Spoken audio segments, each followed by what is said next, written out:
Bismillahirrahmanirrahim. Welcome back to 5 Before 5, where every Friday I share 5 ideas that blend expert insight from education, business, and health with the evergreen wisdom of Islam. This week, for the 17th edition of 5 Before 5, I'm going to be talking about museums and my dad. 5 reflections on the enduring power of spending time in museums with the ones we love most. One of my go-to lines when discussing my family with strangers is that my dad really threw himself into his work as a divorce lawyer. Indeed, my dad spent his entire professional life practicing family law at one of Boston's premier law firms. He represented one spouse or the other in so many of the most high-profile New England divorces that I've lost count of the number of people who have told me, "Your dad did my parents' divorce." The power of a good divorce. But practice makes perfect. And one of the things my dad was best at was getting divorced himself. I say this only half facetiously, because I think he truly did internalize the trauma that an ugly divorce can have on children. I often point to his split with my mother, wife 2 of 4, as a case study on the resuscitative powers of a good divorce. I've never heard either of my parents speak ill of the other. If anything, a platonic version of whatever love first brought them together managed to survive their separation. Their split allowed me to gain new parents, and my relationship with my stepfather is one of the most precious in my life. Granted, I was only 4 when my parents divorced, so I am sure I am looking back on things with rose-tinted hindsight, and my sister, who was 13 at the time, no doubt has different memories of this period. I recently read a quote that really resonated with me. 20 years from now, the only people who will remember that you worked late are your kids. So many of us, especially fathers, become so engrossed in our worldly pursuits that we miss out on the golden years with our children. One of the fringe benefits of the custody arrangement was that my dad would spend Thursday nights and every other weekend with me. Setting aside these specific times created a structure that maximized the quality of our dad and lad time. This is a feature that fathers lucky enough to be in happy marriages could learn much from. Throughout my childhood, Thursday evenings were my favorite night of the week. My dad used to take me out to dinner after a woodworking class at Dedham High. Our conversations over mushu shrimp and spaghetti bolognese shaped me in the same way that he shaped the beds that he built during his woodworking class, one of which I still sleep on to this day. Dad and lad time at the museum. Going to museums with my dad is the other dominant memory of our time together, and museums will be the topic of this week's newsletter. Art has always been my dad's drug of choice, and nary a weekend went by when he was not bringing me to the MFA, the Fogg, the Sackler, or his personal favorite, the Isabella Stewart Gardner. In 1990, the Gardner was famously robbed, as told in the amazing Last Scene podcast. And I distinctly remember visiting the museum both before and after the heist. In fact, well before the robbery, my dad had commissioned a copy of Vermeer's masterpiece, see below, one of the paintings that was later stolen. During the investigation, the police questioned my father when they saw the Vermeer forgery through the window of his home. While most kids dread visiting museums, and I'm sure I had my moments, to me they represented quality time with my dad. Much like listening to NPR on loop during long car rides, these early life experiences that we may have initially rebelled against eventually become the bedrock of our own worldview that we pass on to our own children. I'm going to visit my dad this weekend, inshallah. Sadly, however, he now spends his days at Vicarage by the Sea, a wonderful memory care facility in Harpswell, Maine, that we chose for him when his Alzheimer's became too difficult to manage at home. Alzheimer's is such a cruel disease because it robs him of these memories that I hold so dear. But I plan to read him this edition of FBF and hope that it sparks his characteristic wit and maybe gives him a fleeting look at how much he has shaped the man I have become. Every now and again, we still get a glimpse of the real Weld Henshaw, who you can learn about by reading this profile by my godfather John Spooner. Here's one of my favorite videos of my dad cutting the rug as he dances to Crocodile Rock back in 2018. That can be seen on the Substack website. With that heavy prologue out of the way, here are 5 ways to bring alive the magic of museums. Number 1, take AP Art History. One of the best academic decisions I ever made was to take AP Art History during my senior year of high school. The course was taught in a dark, forgotten classroom by one of St. Mark's most revered teachers, Barbara Putnam. When she finally retired last year, she got an unprecedented 3-minute walking ovation. We pored over nearly every word of Gardner's Art Through the Ages, and my dog-eared, heavily annotated copy sits right next to my desk at home. Mrs. Putnam was a magical storyteller who showed us how studying art, from the Venus of Willendorf to the Venus de Milo, was a way to deepen our understanding of what it means to be human.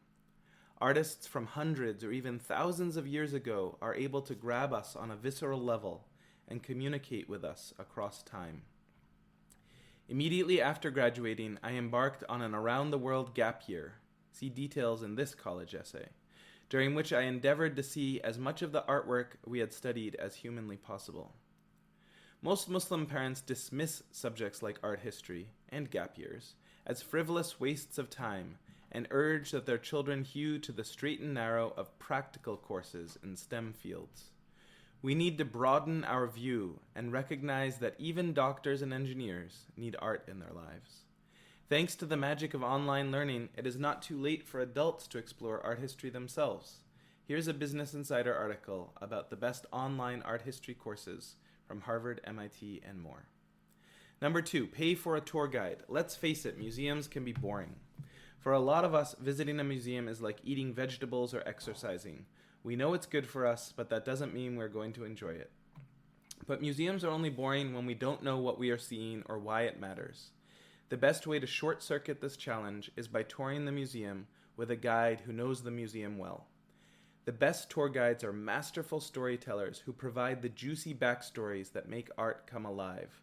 While group tours can be hit or miss, if the budget allows it, try to hire a private tour guide. The other option is to take part in a curated audio tour, which are now usually delivered directly to your phone. While these audio tours don't allow for Q&A, they still give you great insight into some of the jewels of the collections. Another tip, be sure to ask the docents questions. Many of these workers love talking about the art they are watching over, and it gives them a much-needed break from reprimanding kids for getting too close to the art. Number 3, museum hacks for children and adults. If museums are the equivalent of fiber for adults, they represent the inevitable outcome of consuming too much fiber for kids.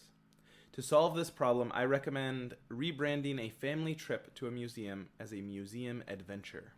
There are lots of games you can play to keep kids engaged and interacting with the art.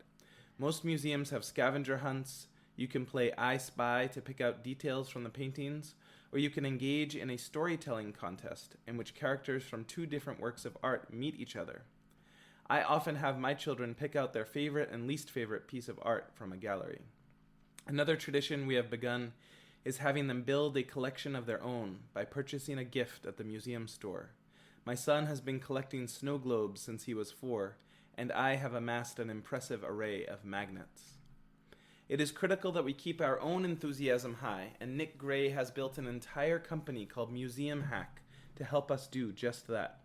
Here are a few key pieces of advice that he has shared. Pick up a map and then walk through the entire museum without stopping when you first arrive. Now that you have a mental model of the museum, head over to the cafe to build a plan of attack while sipping a latte. Try not to make your total visit exceed 90 minutes, and don't force yourself or your family to see everything. Adopt an abundance mindset and know that you can always come back. Ask questions, take notes, or draw on a sketch pad if this keeps you more engaged. Leave on a high note just when it's getting good, so you have something to look forward to next time. Number 4, date night at the museum. Whether you are seeking to spark a new romantic connection or are trying to rekindle the flames of an existing one, there is no better place than a museum.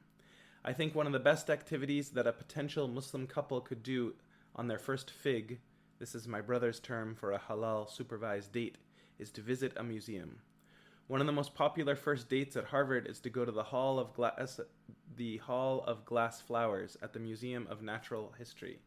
If she is rolling her eyes or he can't stop yawning, there's a decent chance that the relationship is not worth pursuing. Married couples need to remember to keep dating their spouses, too. A picnic in the garden of a museum or a nice dinner in the museum cafe after visiting the galleries is a great way to take a break from the rigors of parenting and bask in the glow of each other's company. 5. Off the beaten path museums that I love. There are certain famous gigantic museums that absolutely everyone should visit at least once in their lives. These include the Met in New York, the Smithsonian in DC, the Louvre in Paris, the British Museum and National Gallery in London, the Prado in Madrid, the only one that I have not yet been to. But I wanted to focus on 5 smaller museums that underpromised and over-delivered, many of which I visited with my dad. First, the Isabella Stewart Gardner in Boston. I spent countless hours at this sanctuary where art and architecture intertwine in a breathtaking symphony. The central courtyard, an oasis bathed in gentle sunlight, lends serenity to the remarkable galleries that surround it. 2. The Sir John Soanes Museum in London. This gem in the heart of England's bustling capital lies hidden beneath an unassuming facade. Each room is meticulously curated by the visionary Sir John Soane, and the labyrinthine corridors of the museum are truly enchanting. 3. The Scuola di San Giorgio degli Schiavoni in Venice. Nestled in a rarely visited residential area of Venice, this confraternity includes a remarkable series of 9 paintings done by Carpaccio, called The Cycle of St. George. You can see our 2022 visit at 10:14 of my daughter's YouTube vlog of our Venice trip. Number 4, the Palazzo Pitti. The Palazzo Pitti, sometimes overshadowed by the Uffizi, prepare for sensory overload as you visit the Palazzo Pitti, an opulent palace adorned with works by renowned masters such as Raphael, Titian, Caravaggio, and Rubens. The Medicis collected so much art that the walls are overflowing with paintings stacked one on top of the other. And finally, number 5, the Getty in Los Angeles. This is one that I've not yet visited. I put it here because my dad's highest aspiration for me was to one day be the curator of the Getty. Children spend their whole lives trying to live up to their parents' expectations. So while I don't know if this job is in the cards for me, I certainly hope that my dad knows that all our time spent at museums was not in vain. I love you, Dad. Thank you so much for listening. Just as an update, I was able to visit my dad yesterday at the vicarage in Harpswell and read this to him, although I did have to have my wife pinch hit because I did get a little bit emotional at parts. But he really appreciated it, and it definitely brought him back for a little bit. So, thank you so much for listening. Assalamu alaikum wa rahmatullah.